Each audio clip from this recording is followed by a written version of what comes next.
Hello friend, कैसे हैं आप लोग। मैं आप लोगों के सामने लेकर आ चुका हूँ Parveen the great super hero का सीजन 2 का पार्ट 19। चलिए दोस्तों, वीडियो स्टार्ट करते हैं।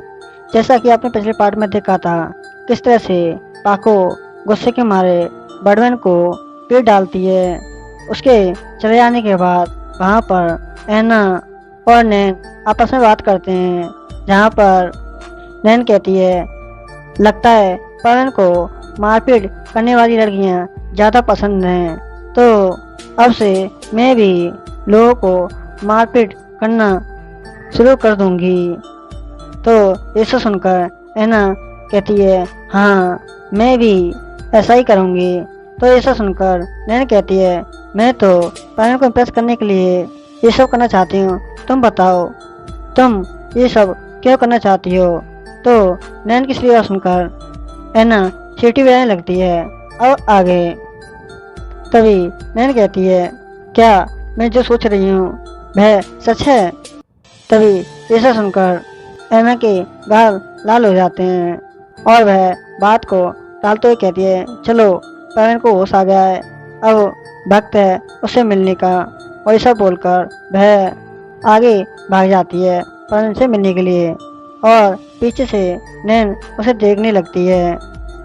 उसके कुछ देर बाद पवन को देखा जाता है जो बेड पर अकेले लेटा होता है कि तभी उसे किसी की आने की आवाज़ आती है, जिसे सुनकर वह वापस बेड पर सो जाता है और सोने की एक्टिंग करने लगता है कि तभी वहाँ पर ऐना आ जाती है और उसके पीछे पीछे नैन भी वहाँ पर पवन को देखने लगती है कि तभी ऐना कहती है अरे पवन को तो अभी तक होश नहीं आया, लेकिन मुझे तो बताया गया था कि पवन को होश आ गया, लेकिन ये तो यहाँ पर सो रहा है। तभी इसे सुनकर नैन कहती है हाँ, मुझे भी ये सब देखकर थोड़ा अजीब लग रहा है, आखिर ये कैसे हो सकता है। कि तभी वहाँ पर किसी की चलने की आवाज़ आती है और जब ऐना और नैन पीछे मुड़कर देखते हैं तो वहाँ पर पाको खड़ी हुई होती है, जो उन दोनों को देख रही होती है, जो सीधे चलते चलते नैन के सामने खड़ी हो जाती है, जिसे देखकर नैन अपना सिर झुका लेती है। कि तभी उसके सामने ऐना खड़ी हो जाती है, जो पाको से कहती है देखो तुम नैन को चोट नहीं पहुंचा सकती, इसमें नैन की कोई गलती नहीं, वह पवन से प्यार करती है। तभी ऐना की इस तरह की बात सुनकर पाको उसे इग्नोर कर देती है और सीधे नैन के पास आकर उसके कंधे पर हाथ रखकर कहती है कि नैन तुम फ्यूचर में मेरे साथ मेरी छोटी बहन के रूप में रह सकती हो। तभी ऐसा सुनकर नैन एकदम से चौंक जाती है कि तभी पाको कहती है मैं तुम्हें पवन की ज़िंदगी में आने का मौका जरूर दूंगी, लेकिन एक शर्त पर। तो ऐसा सुनकर ऐना और नैन दोनों ही चौंक जाते हैं कि तभी पाको कहती है मेरी पहली शर्त यह है कि फ्यूचर में सबसे पहले पवन से मैं ही शादी करूंगी, और दूसरी बात तुम मुझे दीदी बोला करोगी और तुम्हें मेरा सारा कहना मानना पड़ेगा, क्योंकि मैं तुम्हारी बड़ी बहन हूँ। तभी ऐसा सुनकर ऐना एकदम से चौंक जाती है कि तभी नैन ऐसा सुनकर खुश हो जाती है और वह पाको से कहती है ठीक है दीदी, आगे से आप जो जैसा कहेंगी मैं आपकी सारी बात मानूंगी। तो ऐसा सुनकर पाको नैन को गले लगा लेती है और ऐसा देखकर ऐना खुश हो जाती है और वह खुश होकर कहती है तो ठीक है, तो सब कुछ ठीक हो गया, हम आगे से एक साथ मिलकर रहेंगे। तो इसे सुनकर पाको कहती है तुम किस बारे में बात कर रही हो, मैंने सिर्फ नैन को परमिशन दी है कि वह फ्यूचर में पवन से शादी कर सकती है। तो ये सब सुनकर ऐना शौक हो जाती है और वह गुस्से में चिल्लाकर कहती है ये तो गलत बात है, तुम्हें कोई हक नहीं है, पवन चाहे कितनी भी लड़कियों से शादी कर सकता है। इसमें तुम कौन होती हो जो उसे शादी करने से रोके? ये कोई तुम्हारा अर्थ नहीं, ये बर्ड प्लैनेट है। यहाँ पर रहने वाला कोई भी लड़का जितनी चाहे शादी कर सकता है। अगर कोई लड़का लड़की एक दूसरे को पसंद करते हैं तो उनको शादी करने से कोई नहीं रोक सकता। यही बर्ड प्लैनेट का रूल है। तभी इसे सुनकर पाको हंसते हुए कहती है, तुमने एकदम ठीक कहा। एक लड़का और एक लड़की एक दूसरे को अगर पसंद करते हैं तो वह इस प्लैनेट पर शादी कर सकते हैं। और मैंने पहले ही नैन को ये परमिशन दे दी है।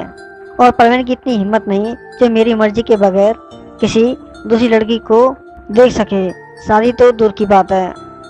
ये परमिशन मैंने नैन को इसलिए दी है क्योंकि वो मेरी छोटी बहन है। इसके अलावा कोई और भी आ जाए तो मैं उसे बहन के करीब तक नहीं आने दूंगी, शादी तो दूर की बात है। तो इसे सुनकर ऐना चिढ़ जाती है और वह गुस्से के मारे वहाँ से चली जाती है। ऐना के चले जाने के बाद नैन पाको से कहती है, लगता है ऐना भी परवीन को पसंद करती है। तो ये सब सुनकर पाको नैन से कहती है, तुम उसके बारे में चिंता मत करो, मैं पहले उसे अच्छी तरह से ऑब्जर्व करूँगी। अगर वह मुझे ठीक लगी तो मैं उसके बारे में सोचूंगी। और इसे सुनकर नैन खुश हो जाती है। तभी पाको कहती है, इससे पहले मैं तुम्हें परवीन के साथ अकेले डेट पर भेजूंगी, तुम कल तैयार हो जाना। तभी इसे सुनकर नैन कहती है, मुझे नहीं लगता कि परवीन कल मेरे साथ डेट पर जा सकता है क्योंकि उसकी हालत अभी भी बहुत ख़राब है। तो ये सब सुनकर पाको एकदम से कहती है, तुम इसके बारे में चिंता मत करो, परवीन को कैसे ठीक करना है मुझे अच्छी तरह से पता है। और इसे सुनकर नैन चौंक जाती है। तभी पाको परवीन के पास आ जाती है और एकदम से कहती है, तुम कब तक हमारी बातें इस तरह से सुनते रहोगे? क्या तुम्हें होश में लाने के लिए मुझे अपने हाथ पैर का इस्तेमाल करना पड़ेगा? तभी इसे सुनकर परवीन एकदम से डर जाता है और वह पाको की बात सुनकर एकदम से कहता है, नहीं नहीं, मैं ठीक हूँ, तुम्हें ऐसा करने की कोई ज़रूरत नहीं। तभी इसे देखकर नैन एकदम से चौंक जाती है। तभी पाको कहती है, तुमने सब कुछ सुन लिया है, मुझे ये सब दोबारा रिपीट करने की कोई ज़रूरत नहीं, तुम कल नैन के साथ डेट पर जाओगे। तभी ये सब सुनकर परवीन कहता है कि पाको, क्या ये सब ठीक है कि तुम मुझे किसी और के साथ शेयर कर रही हो? तो परवीन की इस तरह की बात सुनकर पाको कहती है कि नैन एक काफ़ी अच्छी लड़की है जो सिर्फ तुमसे प्यार करती है, उसे तुम्हारी परवाह है और मैं नहीं चाहती कोई ऐसी लड़की तुम्हारी ज़िंदगी में आए।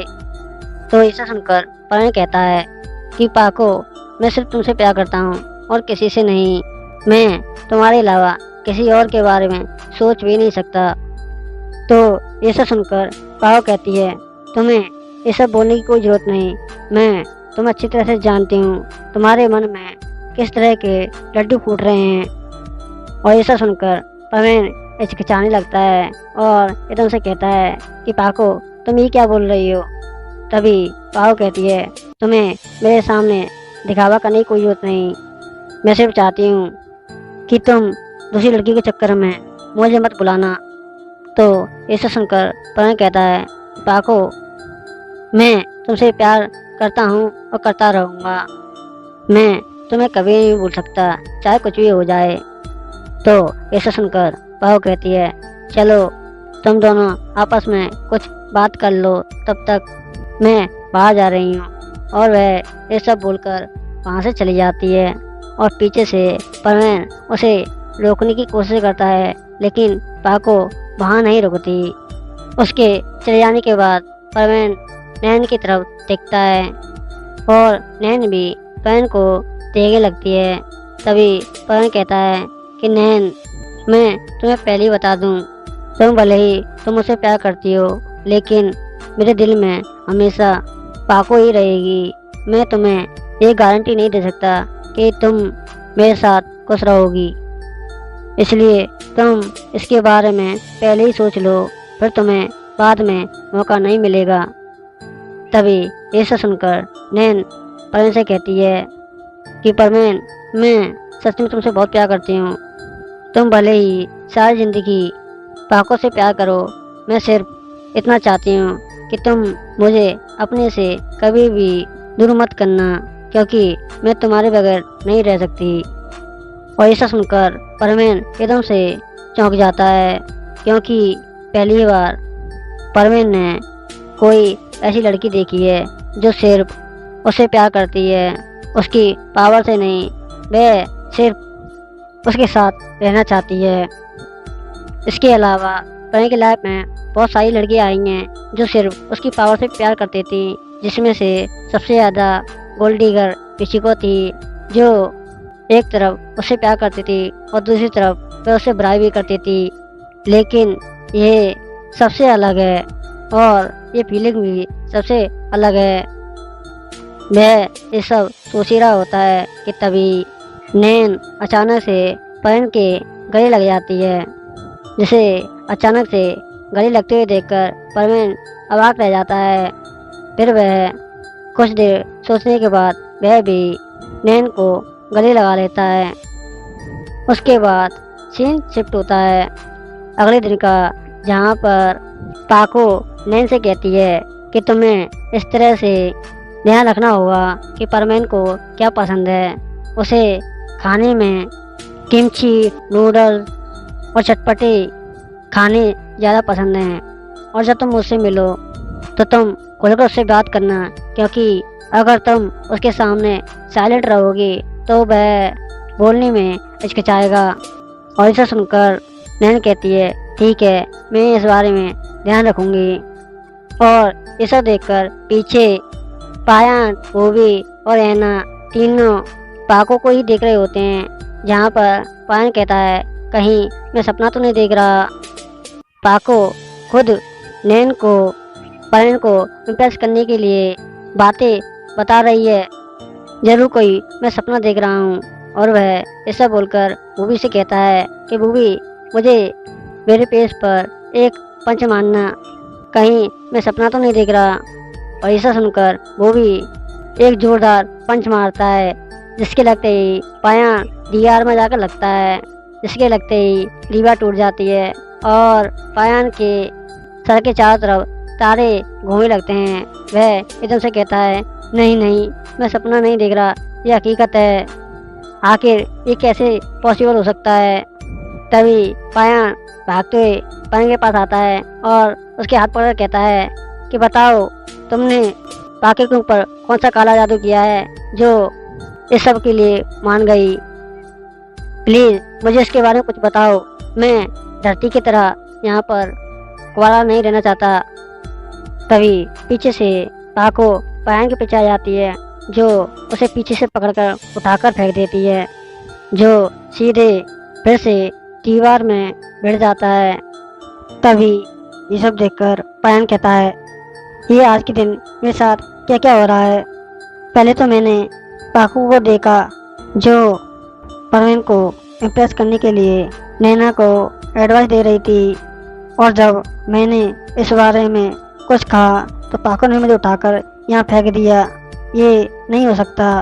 और ये सब बोलकर वह फिर से खड़ा हो जाता है। तभी पाको और नैन दोनों एक साथ नैन को तैयार कर कमरे से बाहर आ जाते हैं। और इसे देखकर पायन कहता है ये नहीं हो सकता। तभी वह पाको से कहता है कि पाको, तुम ये क्या कर रही हो। आज से पहले जब कभी कोई लड़की पायन के नज़दीक आने की कोशिश करती थी तो तुम उसे डरा धमकाकर भगा देती थी, लेकिन आज ये सब मुझे क्या देखना पड़ रहा है। तभी इसे देखकर नैन पायान को देखने लगती है। वह पाको से कहती है ये पायान को क्या हो गया है, वह इतना शोर क्यों मचा रहा है। तभी इसे सुनकर पाको कहती है तुम इस पर ध्यान मत दो, तुम सिर्फ अपनी डेट पर फोकस करो और वह ये सब बोलकर नैन को अपने साथ ले जाकर पायन के हाथ में उसका हाथ थमा देती है और वह उससे कहती है कि परवीन, इसका अच्छी तरह से ख्याल रखना। अगर तुमने गलती से भी तुमने उसे रुलाया तो तुम्हारी खैर नहीं, क्योंकि ये मेरी एक छोटी बहन है और तुम्हें इसका ख्याल अच्छी तरह से रखना होगा। और इसे सुनकर तो ऐना भी चौंक जाती है। तभी वह पाको की बात सुनकर एकदम से कहता है, ठीक है, मैं इस बारे में ध्यान रखूँगा। और वह ये सब बोलकर नैन को अपने साथ बाहर घूमने के लिए चला जाता है। उसके चले जाने के बाद पायन जैसे तैसे उठकर पाको से कहता है, मुझे नहीं लगा था कि मैं ऐसा भी कोई दिन देखूंगा। आखिर तुम इसके लिए मान कैसे गई? तभी ऐसा सुनकर पाको कहती है कि नैन एक काफ़ी अच्छी लड़की है, उसे दुनियादारी के बारे में कुछ ज़्यादा नहीं पता। मैं नहीं चाहती कि कोई और उसे शादी करे, क्योंकि वह काफ़ी इनोसेंट है। तभी ऐसा सुनकर पायन कहता है, फिर मिचिको के बारे में क्या? तो ऐसा सुनकर पाको कहती है, तुम इस बारे में मुझसे बात मत करो। और वह ऐसा बोलकर वहाँ से चली जाती है। तो ऐसा सुनकर ऐना एकदम से कहती है, इस पाको को क्या हो गया अचानक से?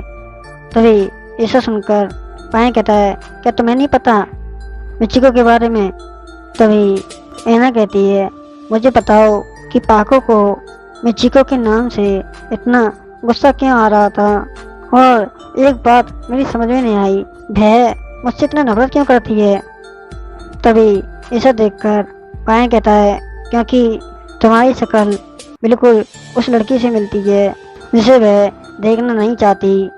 तो ऐसा सुनकर ऐना एकदम से चौंक जाती है। तभी पायन उसे बताता है कि वह एक गोल्ड डिगर लड़की थी जो पायन की पावर से प्यार करती थी और दूसरी तरफ वह उसके साथ रहकर उसकी बुराई करती थी। उसे तो नहीं पता था कि वह जिस लड़के के बारे में पायन के सामने बुराई करती थी वह खुद परवीन है। वह उसके बारे में सारी बातें बताता है, जिसे सुनकर ऐना उदास हो जाती है। वह एकदम से कहती है, तो अब समझ में आया मुझे पाको मुझसे इतना हेट क्यों करती है। तभी इसे देखकर पायन कहता है, तुम इस बारे में चिंता मत करो, वह ठीक हो जाएगी। वैसे भी पायन की लाइफ में अब तो दो लड़की हैं, मुझे इससे काफ़ी जलन हो रही है। तभी इसे देखकर ऐना कहती है, दो नहीं तीन। और वह ये सब बोलकर वहाँ से चली जाती है, जिसे जाते हुए देखकर पायन चौंक जाता है। कि तभी भूवी पायन से कहता है कि तुम क्या सोच रहे हो? तभी पायन कहता है, मैं सोच रहा हूँ कि ऐना ने ये क्या कहा कि उसकी ज़िंदगी में 3 लड़की हैं, 2 तो मुझे नजर आ रही हैं, तीसरी कहाँ है? तो ऐसा सुनकर भूवी अपने सर पर हाथ रखकर कहता है, तुम कितने बड़े बेवकूफ़ हो, अब समझ में आया तुम अब तक सिंगल क्यों हो। तो ये सब सुनकर पायन कहता है, तुम्हारा कहने का क्या मतलब है? तभी भूवी कहता है, तुम खुद ही सोच लो, मैं यहाँ से जा रहा हूँ। और वह ये सब बोलकर वहाँ से चला जाता है। उसके चले आने के बाद पायन कुछ देर सोचने लगता है कि तभी उसे कुछ याद आने लगता है और वह एकदम से कहता है, नहीं, ऐसा नहीं हो सकता। इसका मतलब कि